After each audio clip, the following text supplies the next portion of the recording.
चलें ठीक है, फिर स्टार्ट। Yes madam. चलें 39 हमारा जो है सेक्शन है, real time collection and recording of data या रिकॉर्डिंग ऑफ इंफॉर्मेशन। देखिए रियल टाइम क्या चीज़ है, ये जो हम और आप बात कर रहे हैं, ये जो हमारी क्लास चल रही है ऑनलाइन, ये रियल टाइम है। ठीक है, ये रियल टाइम हमारा डेटा है। यानी अगर हम बात करते हैं, अगर मैं आपको ईमेल या आपको मैसेज करती हूँ, आप मुझे ईमेल सेंड करते हैं, आप अपनी कोई असाइनमेंट मुझे भेजते हैं, या मैं आप लोगों को कोई जो है इन्फॉर्मेशन अपनी क्लासेस के बारे में सेंड करती हूँ, या कोई आप लोगों को चाहे लिंक सेंड कर रही हूँ, तो ये हमारी रियल टाइम डेटा ट्रांसफॉर्मेशन हो रही है। ठीक है। अच्छा, रियल टाइम डेटा कलेक्शन का मतलब है कि किसी भी किस्म की ऐसी डिवाइस को जो है इंस्टॉल कर दिया जाए कि जो भी डेटा आपका, मतलब जो आप किसी से बात करें, कोई आपसे बात करे, आप किसी को ईमेल सेंड करें, कोई आपको ईमेल सेंड करे, कोई आप जो है वो मैसेज भेजें, या कोई रिकॉर्डिंग भेजें, कोई पिक्चर भेजें, किसी भी किस्म का कोई डेटा आप ट्रांसफर करें या आपके पास कोई दूसरा सेंड करे, वो जो है ऑटोमेटिकली रिकॉर्ड होता चला जाता है, वो सेव होता चला जाता है उस डिवाइस में या फिर उस सॉफ्टवेयर के अंदर जो अगर इंस्टॉल किया जाए इस पर्पस के लिए। अच्छा, अब ये जो रियल टाइम कलेक्शन होती है सारे ज़माने के डेटा की नहीं होती है, किसी मखसूस या तो ईमेल एड्रेस पे लगाई जाती है या किसी मखसूस जो है सब्सक्राइबर के ऊपर, जैसे किसी मखसूस यूआरएल के ऊपर होती है।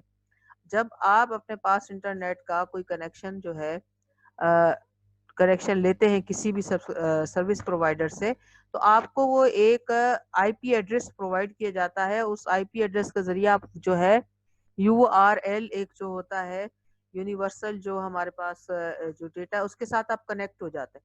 फिर आप अपना इंटरनेट यूज करते हैं, फिर उसमें आप जो मर्जी ब्राउजिंग करते हैं, जो भी करते हैं। तो जो आपकी एक्टिविटी आप अपने आईपी एड्रेस के साथ जो आप कनेक्टेड हैं अपने सर्वर से या सर्विस प्रोवाइडर से, ये आपका आईपी एड्रेस जो है, ये इसके ऊपर आपके जो है वो रिकॉर्डिंग भी लगाई जा सकती है और इससे आपका डेटा भी कलेक्ट किया जा सकता है। अच्छा, इसी तरीके से सेम देखें, आप सबके ऊपर तो नहीं लगेगी, फोन नंबर हर किसी के पास अपना अलग है। आपका जो फोन नंबर है वो आपका यूनिक आइडेंटिफिकेशन जो है मॉड्यूल है आपका। ठीक है। तो इस तरीके से जो आपके पास आपकी सिम है, ये आपकी ना सिर्फ आइडेंटिफिकेशन है, बल्कि ये ऐसे समझ लें कि कोई एक आपके यूं समझ लें कि जैसे स्पाइज होते हैं, कोई जैसे स्पाई किसी के पीछे लगा होता है, वो उसकी हर एक्टिविटी देख रहा होता है। इसी तरीके से आपकी सिम आपका स्पाई है, वो आपको आपकी डेस्टिनेशन, आपकी एक्टिविटीज, हर चीज उससे भी रिकॉर्ड की जा सकती है। और real time collection of data या रिकॉर्डिंग ऑफ इंफॉर्मेशन जो होती है, ये for the purpose of investigation की जाती है हमेशा। जब कभी भी किसी केस के अंदर रिक्वायर्ड होती है, उसके लिए कोर्ट की परमिशन ली जाती है और उसके अंदर बड़ा ही ज्यादा स्पेसिफिक होके काम करना होता है। ऐसा नहीं है कि सबके ऊपर लगा दी पूरा हैदराबाद की रिकॉर्डिंग हो रही है, ऐसा नहीं होता। स्पेसिफिक जो बंदा होता है जिसके खिलाफ उनको सबूत चाहिए होते हैं, या जो कोई एक्टिविटी होती है कहीं पर, किसी ने किसी का किडनैपिंग हो गई, या किसी को अगवा करके किसी का मर्डर हो गया, या किसी शख्स की या कोई डिफरेंट किस्म की जो है क्रिमिनल एक्टिविटी से मुलविस है, उसके बारे में उनको कोई चाहिए होता है सबूत, तो फिर ये इंफॉर्मेशन कलेक्ट की जाती है। या फिर कोई अगर ऑफेंस हो गया और कोई ब्लाइंड ऑफेंस है और उसके बारे में मालूम तो है फला शख्स ने किया, लेकिन उनको कोई सबूत नहीं मिल रहा, कोई प्रॉपर उनके लिए जो है जो भी है प्रूफ जमा करने के लिए ये किया जाता है। ठीक है, अब पढ़ते हैं कि सेक्शन में क्या लिखा है। If a court is satisfied on the basis of information furnished by an authorised officer that there are reasonable grounds to believe that the content of any information is reasonably required for the purpose of a specific criminal investigation, the court may order, with the respect of information held by or possession through a service provider, to designate agency as notified under investigation for trial act, यानी ये air trial act क्या लिखा हुआ है, एक second मैं book में देखकर देखती हूँ ये लफ्ज क्या है जो इसमें से मिसिंग है। मैम फेयर लिखा हुआ है। ये फेयर ट्रायल है। अच्छा, ये इसके अंदर इसकी स्पेलिंग में मसला हो गया, इसको सही कर देते हैं, सॉरी।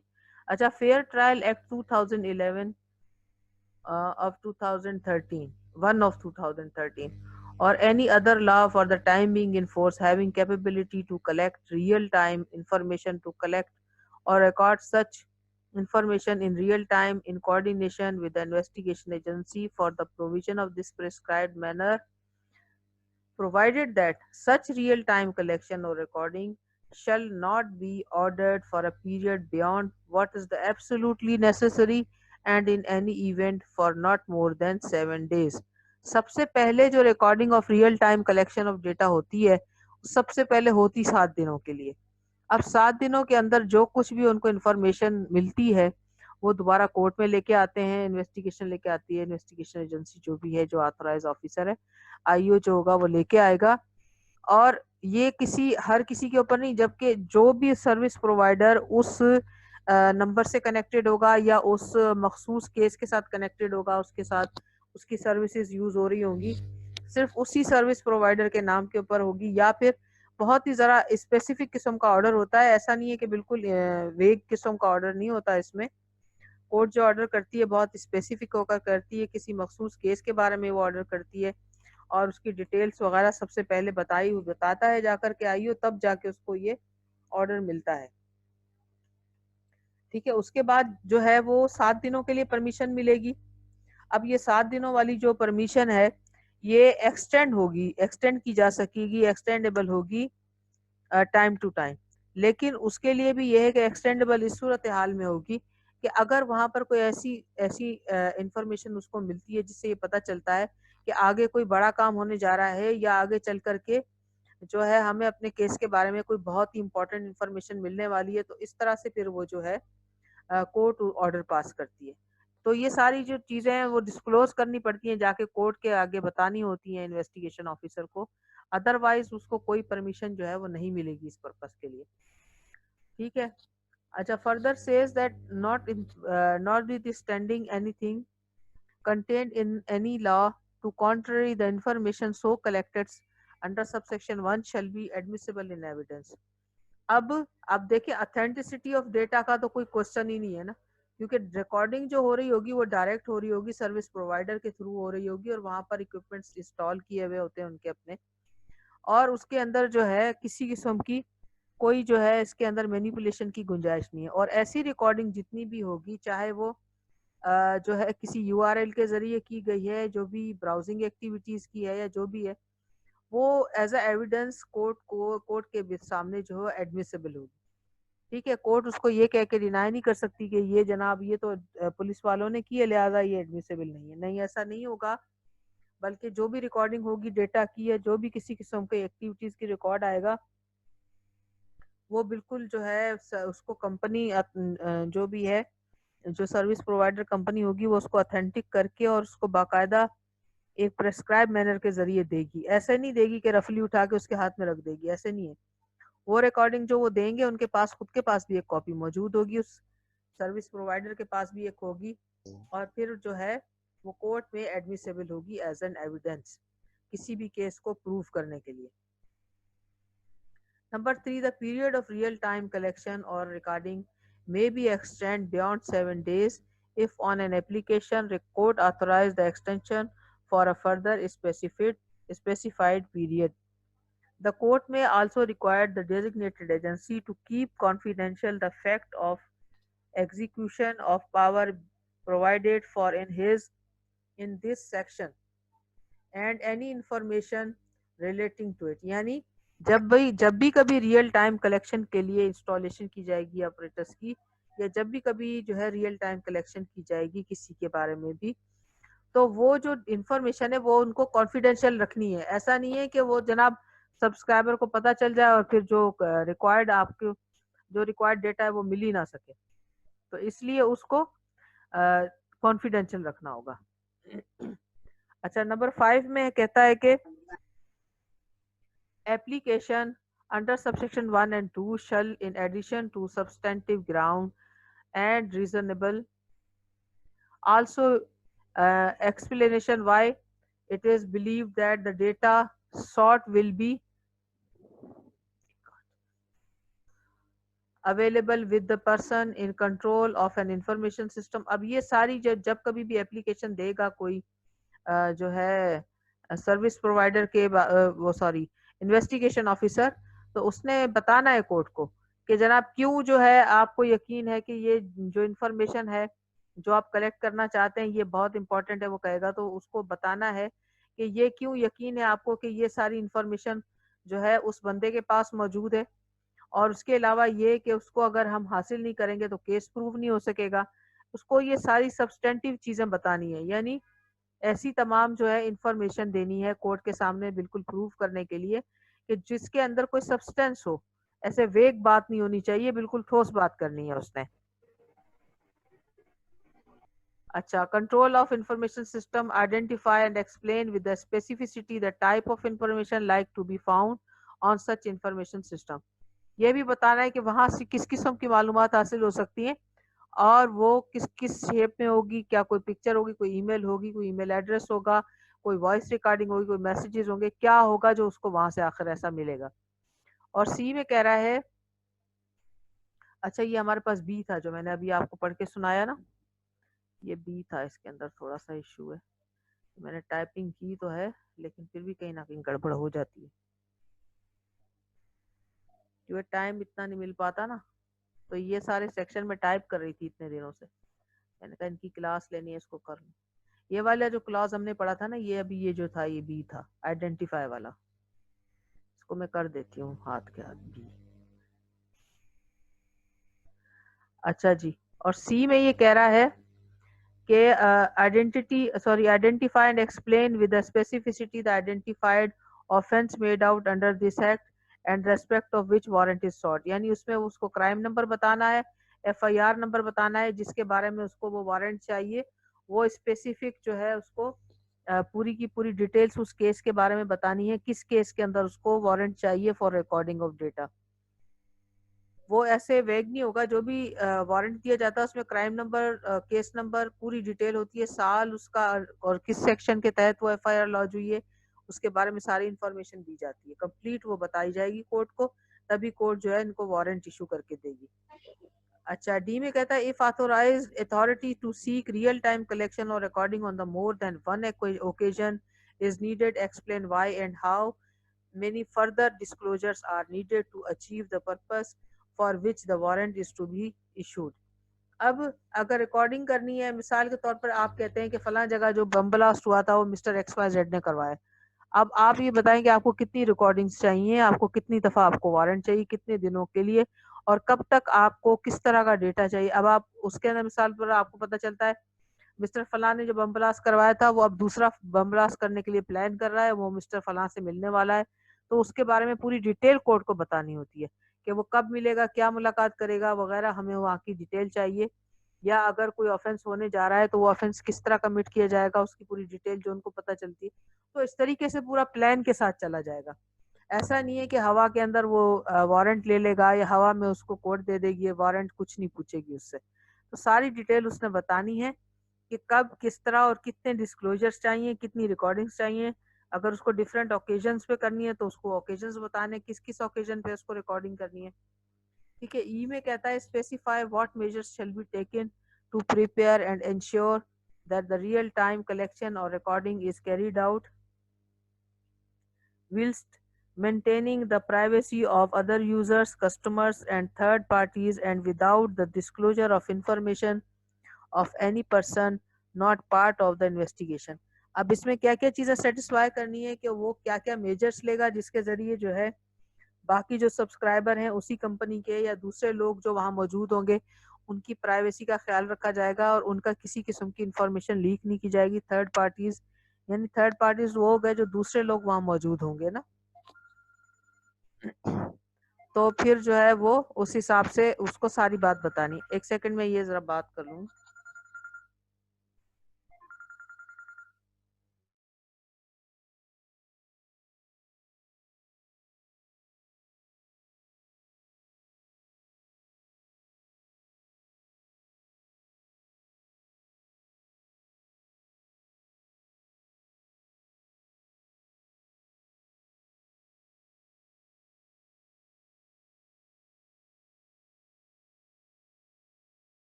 अच्छा जी, हम कहाँ पर थे? हम ये ई पढ़ रहे थे शायद। हाँ, ई पढ़ रहे थे। अच्छा, इसमें उसको बताना है कि दूसरे लोगों की जो प्राइवेसी होगी, जितने लोग वहाँ मौजूद होंगे, उस उन तमाम लोगों की प्राइवेसी को सिक्योर किया जाएगा। ऐसा नहीं होगा कि किसी और की भी इंफॉर्मेशन वहाँ से कलेक्ट की जा रही है या कुछ। तो इसलिए जो है, इस बात का उसने ख्याल रखना है। अच्छा, एफ में कह रहा है एक्सप्लेन व्हाई इन्वेस्टिगेशन में बी फ्रस्ट्रेटेड और seriously prejudice unless the real time collection और रिकॉर्डिंग इज परमिटेड। अब उसको ये भी कोर्ट को बताना होगा कि अगर ना इजाजत मिली तो उससे केस पर क्या फर्क पड़ेगा। ठीक है, क्यों ना इजाजत, क्यों आपको जो है वो इजाजत दी जाए, और अगर नहीं दी गई तो इससे आपको क्या नुकसान हो सकता है केस को, या इसमें किस तरीके से जो है वो इन्वेस्टिगेशन फ्रस्ट्रेटेड हो सकती है, या इन्वेस्टिगेशन जो है वो रुक सकती है, या कोई नुकसान हो सकता है। ये सारी बातें उसको कोर्ट को समझानी होंगी। और जी में कहता है why to achieve the purpose of for which the warrant is being applied real time collection और recording by person in control of information system is necessary. और वही बात आ गई कि नेसेसिटी क्या है, आप दूसरों की प्राइवेसी को किस तरह महफूज बनाएंगे, और आप जो है वो, आपको कितनी टाइम, कब कब और किन किन इवेंट्स के ऊपर रिकॉर्डिंग आपने करनी है, और अगर आपको चाहिए तो उसके लिए अगर ना दी जाए आपको परमिशन तो क्या नुकसान होगा। मतलब ये सारी बातें आपको कोर्ट को समझानी है फॉर द टेकिंग ऑफ जो है वो वारंट। जब तक, क्योंकि ज़ाहिर है जब तक उनको रिकॉर्डिंग के लिए परमिशन और वारंट नहीं मिलेगा, तो सर्विस प्रोवाइडर्स की जो पॉलिसी है उसके तहत वो अपने कितने जितने भी उनके जो सब्सक्राइबर हैं, वो उनकी इंफॉर्मेशन किसी को भी, किसी इदारे, किसी डिपार्टमेंट, किसी भी पर्सन को देने के पाबंद नहीं है। ऑब्वियसली वो भी इनको इजाजत नहीं देंगे जब तक ये कोर्ट की परमिशन नहीं लाते। ठीक है, ये सेक्शन समझ में आ गया आप लोगों को? जी, आप लोगों को समझ में आ गया ये सेक्शन सबको? आज मैंने कहा जी था मैम। हाँ, ये सेक्शन हमारा थोड़ा बड़ा भी था। अच्छा, लिखा हुआ है कि क्वेश्चन किसी ने पूछा है, जो वीपीएन यूज करता है उसकी आईपी एड्रेस चेंज हो जाती है, तो उनकी ऑनलाइन रियल टाइम रिकॉर्डिंग हो सकती है। जी हाँ, बिल्कुल, क्योंकि वो अपने सर्विस प्रोवाइडर के साथ जो है वो कनेक्ट होने के हुए बगैर, भले वो आईपी एड्रेस चेंज कर देगा, लेकिन जहां से उसको सर्विसेज प्रोवाइड की जा रही हैं, आप देखें, जब कभी भी आप अपनी जो यूएसबी होती है या आपका इंटरनेट का डेटा होता है, आपका नहीं सही काम कर रहा होता, तो आप अपने सर्विस प्रोवाइडर को आप कॉल करते हैं, आप उससे कहते हैं जनाब मेरा जो है ब्राउजिंग नहीं हो रही है, या ईमेल नहीं सेंड हो रही है, या मैं रिसीव नहीं कर पा रही हूँ या कर पा रहा हूँ।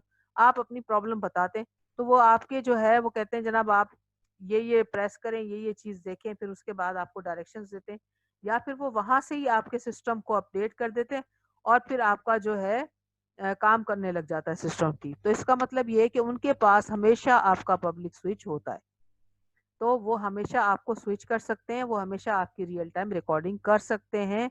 उनके पास आपके कनेक्शंस मौजूद हैं, उनके पास तमाम तरीके आते हैं, उनके पास तमाम इक्विपमेंट्स हैं, सब चीजें। ठीक है, अब आ गया समझ में आप लोगों को? अच्छा जी, चलें आप ऐसा कर, अच्छा अटेंडेंस ले ली शहजाद आपने? जी मैम, अटेंडेंस ले ली। चलो मैम ठीक है। अस्सलाम वालेकुम। जी जी, वालेकुम सलाम। मैम हिकिड़ो क्वेश्चन हो। हाँ हाँ, पूछो बिल्कुल। मैम जेको कोड जेको आहे पंहिंजो डिस्क्रिशन यूज़ कंदे जेका एप्लीकेशन जेका आहे उहा रिजेक्ट करे सघे थी, हालांकि उनमें कुझु सब्सटेंसिव ग्राउंड्स ऐं रीज़न्स ॾिनल हुआ। छा प्रोसिक्यूशन टीम या उहा इन्वेस्टिगेशन टीम वटि अपील जो राइट आहे, त उन जे खिलाफ़ अपील करे कंहिं हायर फोरम ते? हाणे हिन में छा आहे त हिन में जेको इन्वेस्टिगेशन जो इंचार्ज हूंदो आहे, उहो हूंदो आहे पंहिंजो हिननि जो FIA जो जज हूंदो आहे, हिन जो इंचार्ज जेको सुपरवाइज़ कंदो आहे इन्वेस्टिगेशन खे। हूअं त हिननि खे सभ जा सभ जेके बि वारंट्स आहिनि, उहो हिननि जी पंहिंजी, हिननि वटि ॿ जेका आहे हिननि वटि ऑप्शन हूंदा आहिनि। FIA जा पंहिंजा कुझु रूल्स आहिनि, उन्हनि जे तहत उन्हनि खे पंहिंजी अथॉरिटी जेका उन्हनि जो हेड हूंदो आहे FIA में, उहो बि ॾेई सघे थो। पर कुझु केसिस जेके हाई प्रोफाइल हूंदा आहिनि, माना उन्हनि में हिननि खे कोर्ट जी परमिशन खपंदी आहे।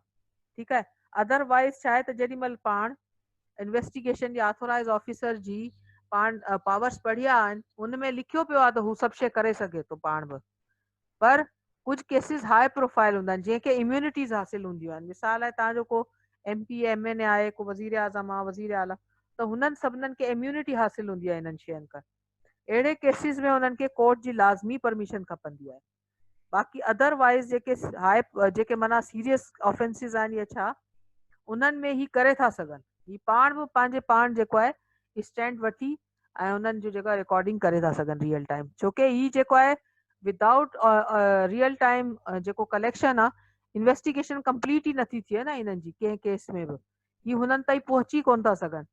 जेके बि पंहिंजा साइबर क्राइम्स आहिनि हुन में रियल टाइम कलेक्शन जी ज़रूरत हमेशह पवंदी आहे, हमेशह इन्हनि खे ऑब्जर्वेशन रखणी पवंदी आहे, छोकी केॾी केॾी महिल हिन में पीरियोडिकली एक्टिव थींदा आहिनि इहे जेके ऑफेंडर्स आहिनि, पीरियोडिकली वरी जेको आहे सो स्लीपिंग मोड में वेंदा आहिनि, यानी जीअं मेंढक हाइबरनेशन कंदो आहे न ईअं ही बि हाइबरनेशन कंदा आहिनि, माना ऑफेंस करे वरी गायब थी वेंदा आहिनि, वरी ऑफेंस कंदा आहिनि वरी गायब, त पोइ हिननि जे ख़िलाफ़ ही करिणो थो पए। त बाक़ी केसिस में त ही करे वेंदा आहिनि, बाक़ी जेके हाई प्रोफाइल केसिस हूंदा आहिनि उन्हनि में हिननि खे जेको आहे सो कोर्ट जी परमिशन खपंदी आहे। पर जेकॾहिं मिसाल हिननि जी एप्लीकेशन रिजेक्ट थिए थी त हाई कोर्ट में ही वञी था सघनि फॉरेन जेको आहे सो हाई कोर्ट में ही पंहिंजी एप्लीकेशन मूव करे था सघनि। को बि एडमिनिस्ट्रेटिव ऑर्डर आहे बिफोर IG बि चैलेंज थींदो आहे, पर हाई कोर्ट वटि बि पावर्स आहिनि त उहो हिनखे परमिशन ॾे। हिन में अपील वारो पाण पढ़ंदासीं अॻिते, ठीकु आहे, समझ में आई सभिनीनि जी? जी जी मैडम। अच्छा मैडम हिकिड़ो ॿियो ई क्वेश्चन हिन सेक्शन मां। जी जी जी बिल्कुलु पुछो।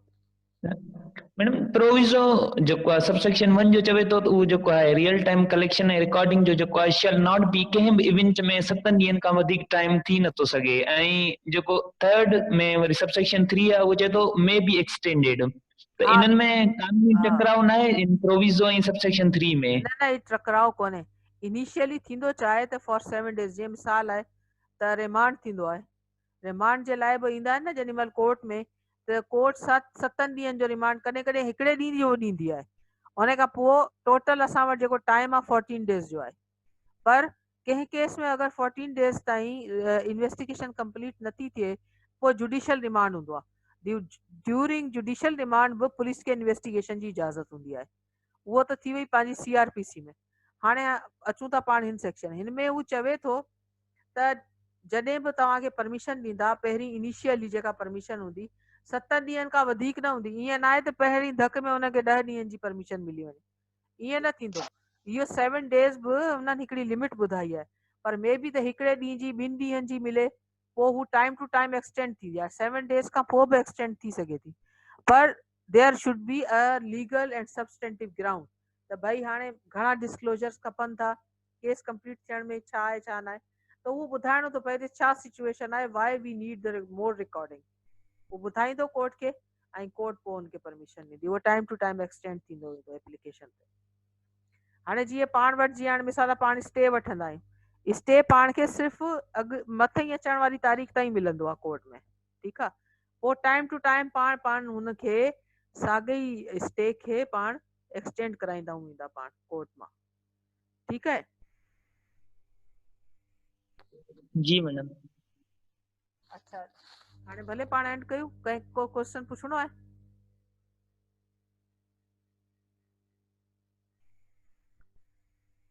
चलें फिर क्लास खत्म करते हैं इंशाल्लाह ताला, फिर नेक्स्ट क्लास में आगे पढ़ेंगे।